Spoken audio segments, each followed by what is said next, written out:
Jesús dejó una promesa. Tras un periodo de profundo sufrimiento, Él regresaría. Pero entre quienes creen en Él, hay un gran punto de desacuerdo. ¿Cuándo ocurrirá ese regreso? Algunos aseguran que esta segunda venida tiene 2 capítulos. Primero, uno silencioso, donde arrebata a su iglesia antes del periodo más oscuro jamás vivido por la humanidad. Luego, una manifestación pública, donde vuelve como juez, para cerrar la historia de este mundo. Otros, en cambio, afirman que esa separación no existe, y que incluso los fieles tendrán que atravesar la gran tribulación. ¿Quién está en lo cierto? Antes de atreverme a decir algo que tal vez te incomode, necesito mostrarte con claridad en qué punto exacto del plan profético nos encontramos. Y te lo adelanto, no estamos lejos del día en que Jesús regrese. Para demostrarlo, sigamos los eventos clave de esta línea de tiempo. El primero, la guerra. En el Evangelio de Mateo, capítulo 24, Jesús lo dijo claro: oirán de guerras y rumores de guerras, pero aún no será el fin, nación contra nación, reino contra reino. Sí, es verdad, conflictos han existido desde siempre, pero hoy el escenario es otro. Por primera vez, la humanidad tiene los medios para eliminarse a sí misma. Hace menos de 8 décadas, comenzó la era atómica. Desde entonces, vivimos bajo la sombra de un desastre global provocado por nuestras propias manos. Ya no hablamos solo de bombas que pueden arrasar ciudades completas. Hoy, se desarrollan armas inteligentes, drones letales que no necesitan a un ser humano para matar. Y como si eso no bastara, los conflictos ya no están aislados. Lo que ocurre en Medio Oriente impacta en el precio del pan en América del Sur. Una invasión en Europa puede generar escasez de energía en Asia. Todo está conectado. Todo está al límite. En enero de 2025, el Boletín de Científicos Atómicos colocó su reloj del fin del mundo a solo 90 segundos del apocalipsis. Según ellos, estamos peligrosamente cerca del final. Jesús habló de guerras, y hoy no solo las oímos, las vemos en vivo en alta definición, en tiempo real. Pero avancemos en nuestra línea profética. El siguiente signo: desastres naturales. En el mismo capítulo de Mateo, Jesús advierte que antes de su regreso habrá pestes, hambrunas y terremotos en distintos lugares. Ahora bien, puede que pienses: Alexander, eso ha pasado siempre, y tienes razón. Hubo pandemias como la peste negra, que acabó con 1/3 de Europa. Hubo catástrofes como la erupción que enterró Pompeya. Pero lo que distingue a nuestra generación es algo que Jesús mencionó: estos eventos sucederían en diferentes lugares. Piensa esto: ¿qué tan posible era para alguien del primer siglo saber lo que ocurría simultáneamente en Roma, Asia o América si vivía en Jerusalén? Era impensable. Las noticias viajaban lentamente, podían tardar semanas o meses. Hoy, si se desata un incendio en Australia, un terremoto sacude Chile, o una epidemia se propaga en África, lo sabes en segundos, al instante. Por eso esta señal es tan relevante para nosotros. No porque haya más terremotos que nunca, sino porque ahora los vemos todos a la vez. Eso nos produce una percepción global de caos, una conciencia colectiva de que algo no está bien. Y no es para menos. Incendios devastadores, pandemias que paralizaron el planeta, temperaturas récords que rompen cada año. Es como si la tierra estuviera gimiendo. El apóstol Pablo lo expresó así: toda la creación gime al unísono, como si estuviera dando a luz, con dolores que no cesan. ¿Será acaso esta percepción global, esta sensibilidad compartida, parte de la señal que Jesús anticipó? No me atrevo a afirmarlo con certeza, pero hay algo que sí sé: nunca antes en la historia el mundo ha experimentado crisis tan universales, y nunca antes todos lo supimos al mismo tiempo. En breve voy a mostrarte cómo se ubica el regreso de Cristo en este escenario, y si la iglesia deberá o no atravesar ese tiempo de angustia llamado la Gran Tribulación, o si el arrebatamiento sucederá primero. Pero antes, debemos avanzar en nuestra línea de tiempo. El próximo evento, la gran apostasía. Jesús lo dijo sin rodeos en Mateo 24:10. Muchos tropezarán, se traicionarán unos a otros, y se odiarán mutuamente. Y añadió: muchos falsos profetas engañarán a muchos. Curiosamente crecí escuchando lo contrario. Se decía que antes del regreso de Cristo vendría un gran avivamiento, uno como nunca antes en la historia, multitudes volviendo a Dios, estadios repletos, una explosión de fe sin precedentes. Y no dudo de la sinceridad de quienes proclamaron eso, pero lo cierto es que Jesús parece haber predicho algo muy distinto. Él advirtió que justo antes de su regreso, muchos abandonarían la fe, que habría engaño, odio, división, incluso entre los propios creyentes. Y si abrimos los ojos, cuesta no ver que eso ya está ocurriendo. La fe cristiana vive tiempos difíciles. Mientras tú y yo hablamos, hay iglesias cerrando por falta de fieles, hay líderes que han dejado de hablarse, comunidades enteras fracturadas por desacuerdos internos. Y al mismo tiempo hay templos llenos. Sí, claro que sí, pero donde a veces lo que se predica es más entretenimiento que transformación, más comodidad que convicción. No quiero profundizar demasiado en esto, pero lo siguiente que Jesús anuncia en esta línea de tiempo es tan fuerte como claro. Debido a que la maldad se multiplicará, el amor de muchos se enfriará. Y si hay una marca que defina a nuestra época, es precisamente esa. Somos una generación emocionalmente anestesiada, donde el amor ha sido sustituido por la conveniencia, el compromiso por el placer inmediato y la empatía por la más cruel indiferencia. Y no son teorías, las cifras lo gritan. La soledad, la ansiedad y la depresión alcanzaron niveles históricos tras la pandemia. El suicidio se convirtió en una de las principales causas de muerte entre jóvenes. Los matrimonios han caído en picada, y la tasa de natalidad, incluso en naciones tradicionalmente conservadoras, se desploma sin freno. Nunca los seres humanos habíamos estado tan desconectados emocionalmente, a pesar de estar tan conectados tecnológicamente, y hay más. El consumo de pornografía se ha disparado a niveles incontrolables, generando una adicción silenciosa, que distorsiona por completo la forma en que nos relacionamos. Es como si hubiésemos perdido la capacidad de amar con autenticidad, y eso me duele profundamente, porque somos la generación con más acceso que nunca. Tenemos información, recursos, tecnología, educación, pero no sabemos qué hacer con todo eso. Somos más libres, pero también más vacíos. Más opciones, pero menos propósito. Más estímulos, pero menos esperanza. El amor se ha congelado, y junto con él, el alma de nuestra cultura también. Y si me preguntas en qué punto exacto nos encontramos dentro de este plan profético, esta señal lo grita con fuerza. Sí, aquí es donde estamos. Justo en el presente, porque lo que viene a continuación es una profecía que, aunque aún no se ha completado por completo, está a un paso de cumplirse. El Evangelio anunciado a toda la humanidad. Jesús fue claro. Este Evangelio del Reino será proclamado en todo el mundo como testimonio para todas las naciones, y entonces vendrá el fin. Hoy, más del 97% de los habitantes del planeta tiene acceso al mensaje del Evangelio de alguna manera. Hace unos años, una organización liderada por David Platt identificó más de 7.000 grupos étnicos que jamás habían sido alcanzados. Hoy, ese número ha ido disminuyendo. Aún queda mucho por hacer, sí, pero la dirección es clara. Cada grupo, cada cultura, cada rincón debe recibir el mensaje de salvación a través de una iglesia que lleve el reino. Y muchos creen que esta gran tarea podría completarse en nuestra generación. ¿Pero por qué? Porque la tecnología ha cambiado el juego. Hoy, la Biblia ya está disponible en más de 3.600 idiomas, y con la ayuda de la inteligencia artificial, incluso este video que estás viendo puede ser escuchado en inglés, portugués, francés y muchos otros idiomas. La palabra está rompiendo todas las barreras, y es en este escenario, en medio de esta conexión global, donde surgirá una figura inesperada. Un líder brillante, persuasivo, magnético, un hombre que hablará de unidad, de paz, de esperanza, un pacificador que parecerá tener la respuesta para el caos del mundo, alguien que hará que las naciones se sientan seguras por fin. Pero cuidado, porque todo será una gran farsa. Detrás de su apariencia encantadora, se oculta el verdadero rostro del mal. Lo aplaudirán como si fuera un salvador, pero los que conocen las escrituras sabrán la verdad. Él es el hombre de pecado, el hijo de perdición, el que intentará ocupar el lugar de Dios, sentándose en su templo, pretendiendo ser él. Su llegada marcará el inicio del periodo más oscuro que haya vivido la humanidad. Jesús lo dijo sin rodeos. Habrá entonces una gran tribulación, como nunca la hubo desde el principio del mundo, ni la habrá jamás. Será un tiempo de terror, donde el mundo entero caerá bajo una dictadura global. Se perseguirá sin piedad a todo aquel que se niegue a adorar a la bestia. Y los juicios de Dios comenzarán a caer, uno por uno, sobre una civilización que eligió rechazarlo. Pero la gran pregunta es, ¿cuánto durará esta época de sufrimiento?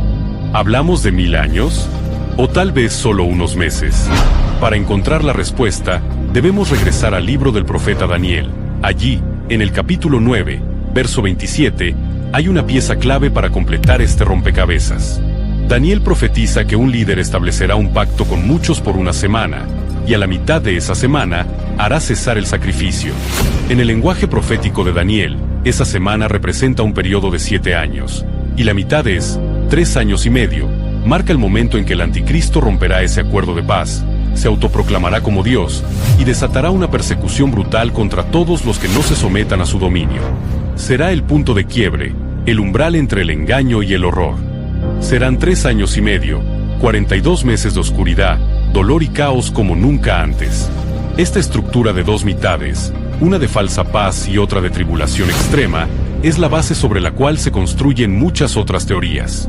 Por eso quiero recordar este periodo de 7 años, porque es la clave para entender lo que sigue en nuestra línea de tiempo. Y es que solo nos queda provocar un evento, que ese glorioso regreso de Cristo Jesús ya no como un cordero sino como un león. Como te mencioné al principio, para muchísimos cristianos la segunda venida se divide en 2 momentos. Un secreto en el que Jesús se lleva a su iglesia antes de que inicie el periodo más oscuro de la historia humana, y otro visible, en el que vuelve como juez para acabar con toda maldad y establecer su reino para siempre. Sin embargo, hay otros que aseguran que esa separación no existe, y que todos, incluso los creyentes, pasarán por la gran tribulación habiendo una única segunda venida. La pregunta es clarísima, ¿pero quién tiene razón? Bueno, antes de responderte, quiero que exploremos cada alternativa, empezando con el rapto secreto o arrebatamiento. Esta visión enseña que antes de que comience la gran tribulación, Jesús vendrá de forma invisible a recoger a su iglesia. En un abrir y cerrar de ojos, literalmente, los creyentes serán llevados al cielo desapareciendo de la tierra sin previo aviso, dejando nada más que sus ropas atrás. El pueblo de Dios es librado del sufrimiento que se avecina mientras el mundo cae en manos del anticristo. Los que sostienen esta idea suelen citar 1 de Tesalonicenses 4 versos 16 y 17 como uno de los fundamentos principales que dice: porque el Señor mismo descenderá del cielo con voz de mando, con voz de arcángel y con trompeta de Dios, y los muertos en Cristo resucitarán primero. Luego nosotros, los que vivimos, los que hayamos quedado, seremos arrebatados juntamente con ellos en las nubes, para recibir al Señor en el aire, y así estaremos para siempre con Él. Esta imagen es hermosa y poderosa y ha capturado la imaginación de generaciones y generaciones. De acá se han inspirado libros, películas y movimientos enteros que giran en torno a esta idea del rapto. Pero ese pasaje de Tesalonicenses no es el único al que recurren quienes creen en el arrebatamiento. También suelen citar Apocalipsis 3:10, donde Jesús le habla a la iglesia de Filadelfia y le dice: por cuanto has guardado la palabra de mi paciencia, yo también te guardaré de la hora de la prueba que ha de venir sobre el mundo entero. Para muchos, esta es una promesa directa. Dios protegerá a los suyos del juicio global que describe el Apocalipsis. Y lo cierto es que esta interpretación tiene su lógica. Jesús ya sufrió la ira de Dios en la cruz. Sí, Él cargó con el castigo. ¿Por qué sus seguidores deberían pasar por esa tribulación final? Esa hora de juicio, dicen, está reservada para un mundo que rechazó la salvación, no para su iglesia fiel. Pero aunque esta visión tiene argumentos sólidos, también levanta críticas. Algunos la consideran peligrosa, incluso escapista, una especie de esperanza cómoda para evitar enfrentar el sufrimiento del tiempo final. En muchas iglesias donde se predica esta doctrina, se ha escuchado el mensaje de no estudies, no hagas planes, no vayas a la universidad, Cristo viene pronto y nos vamos con Él, no pierdas el tiempo. Un enfoque que sin quererlo, puede desconectar a las personas de su propósito presente. Además, hay un detalle histórico muy revelador: la enseñanza del rapto secreto tal como se conoce hoy, no siempre fue parte de la doctrina cristiana. Aunque algunos aseguran que existen rastros en los primeros siglos, lo cierto es que su formulación sistemática no apareció sino hasta el siglo XIX. Fue en esa época cuando un hombre llamado John Nelson Darby y el movimiento dispensacionalista comenzaron a difundir esta idea con fuerza.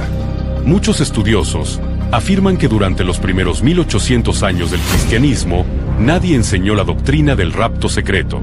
Y no solo eso, quienes oponen a esta interpretación aseguran que los textos que se citan en su defensa están sacados de contexto, que en realidad esos versículos hablan del regreso visible de Cristo, no de una venida secreta y silenciosa.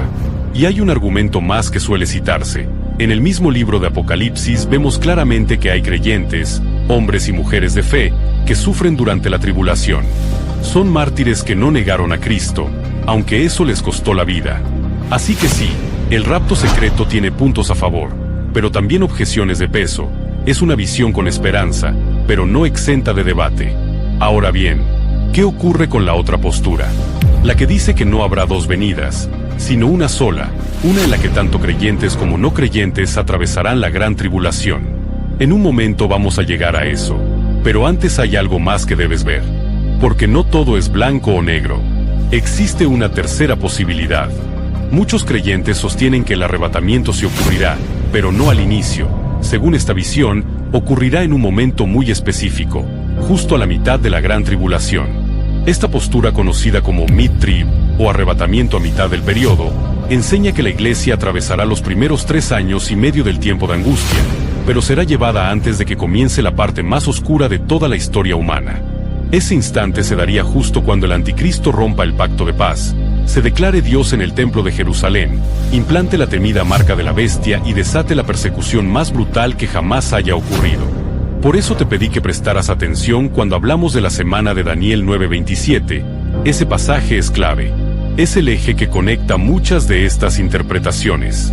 Quienes defienden el rapto intermedio, argumentan que la iglesia no será arrebatada antes del periodo completo, porque Jesús mismo advirtió sobre señales, guerras y persecuciones que deben cumplirse primero, es decir, habrá sufrimiento, sí, pero no total destrucción para los fieles. Según esta línea, el arrebatamiento ocurriría en la séptima trompeta de Apocalipsis capítulo 11, cuando se proclama que los reinos del mundo han pasado a ser de nuestro Señor y de su Cristo. También se apoyan en Apocalipsis 12, donde aparece una mujer, para muchos símbolo del pueblo de Dios, protegida en el desierto durante un tiempo, tiempos y la mitad de un tiempo, que en lenguaje profético representa 3 años y medio. Incluso citan a los 2 testigos que son llevados al cielo después de cumplir su misión profética, justo a la mitad del periodo. Y esta idea, como las demás, también tiene sentido. Si miramos el carácter de Dios a lo largo de las Escrituras, vemos un patrón. No siempre evita el sufrimiento de su pueblo, pero sí lo protege en medio de él. A Noé lo preservó en el diluvio, a José durante la hambruna, a los hebreos durante las plagas de Egipto y a Daniel en el foso de los leones. Dios no abandona a los suyos, los guarda en medio del fuego. Ahora bien, esta postura también tiene detractores. Uno de los argumentos en contra es que si la iglesia está presente durante los primeros 3 años y medio, entonces debería ser capaz de identificar al anticristo desde el principio. Y eso contradeciría la idea bíblica de que el arrebatamiento será como un ladrón en la noche, sorpresivo, inesperado. ¿Cómo puede ser inesperado si sabemos exactamente cuándo ocurrirá? Además, esta interpretación no es tan ampliamente aceptada como las otras dos, aunque eso no significa necesariamente que esté equivocada. La verdad no siempre se encuentra en la mayoría, pero sí es un punto más a considerar. Tanto la visión del arrebatamiento antes de la tribulación, como la del rapto en la mitad, tienen sus fortalezas y sus debilidades. Hay cristianos sinceros, fieles y estudiosos en ambos bandos. Y yo, ¿qué es lo que realmente creo? Ya casi estoy por revelártelo, pero antes debemos dar el último paso en nuestra línea de tiempo, el evento final, la segunda venida. Esta es la postura conocida como post-tribulación, porque ubica el regreso de Cristo al final de este tiempo de angustia. A diferencia de las otras visiones, esta no hace distinción entre arrebatamiento y segunda venida. Para ellos, es un solo evento, una manifestación única y majestuosa, sin etapas secretas, sin divisiones. Según esta perspectiva, la iglesia permanecerá en la tierra durante toda la gran tribulación, resistirá al anticristo, enfrentará la oscuridad con fe, y será transformada progresivamente hasta que Jesús vuelva, no en secreto, sino montado en su caballo blanco, con gloria y poder para establecer su reino. Los que defienden esta visión, se apoyan en textos que vinculan la resurrección de los creyentes, con la manifestación visible de Cristo. Inmediatamente después de la tribulación de aquellos días, dice el Evangelio, verán al Hijo del Hombre viniendo en las nubes con gran poder y gloria. También se apoyan en la segunda carta a los Tesalonicenses, capítulo 2. En ese mismo capítulo, Pablo escribe algo revelador. El regreso de Cristo y nuestra reunión con Él no ocurrirán hasta que antes se manifieste el hombre de pecado, el anticristo. Este detalle refuerza la idea de que la Iglesia estará presente durante su gobierno. Para quienes sostienen esta visión, esa presencia no es un abandono, sino una honra al legado bíblico del sufrimiento de los santos.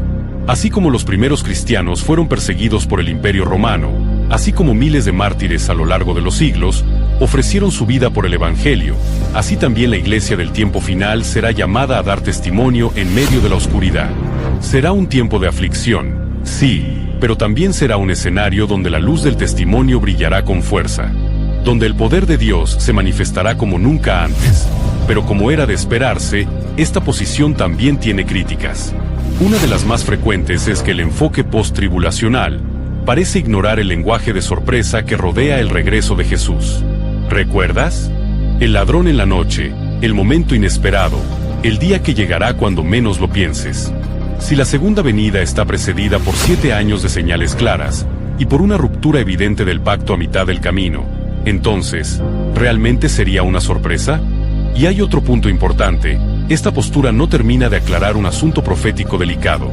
Si la Iglesia es arrebatada al final de la tribulación, ¿cómo es que habrá creyentes vivos que entren al milenio en cuerpos naturales? Porque según Apocalipsis capítulo 20, después de la batalla de Armagedón, habrá naciones, pueblos enteros, que sobrevivirán y serán gobernados por Cristo durante 1000 años. Eso implica que no todos serán transformados aún. ¿Cómo se explica entonces la coexistencia de creyentes glorificados con otros aún en carne? Es una tensión difícil de resolver en esta interpretación. Como has visto, cada postura tiene sus puntos fuertes y también sus debilidades. Cada una responde a ciertas preguntas y deja otras abiertas. Pero bueno, basta de rodeos.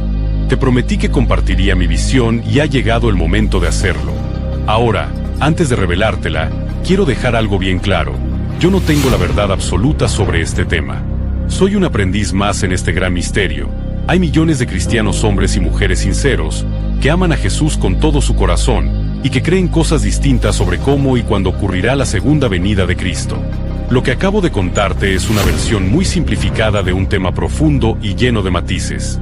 Este tema ha sido profundamente estudiado por teólogos estudiosos y hombres y mujeres mucho más sabios que yo. Personas que realmente aman a Dios, que buscan honrarlo con cada fibra de su ser.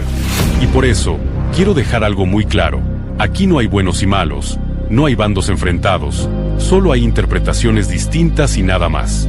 Y eso significa que puedes creer diferente a mí, porque al final yo solo soy un creador de videos de YouTube, que no tiene todas las respuestas.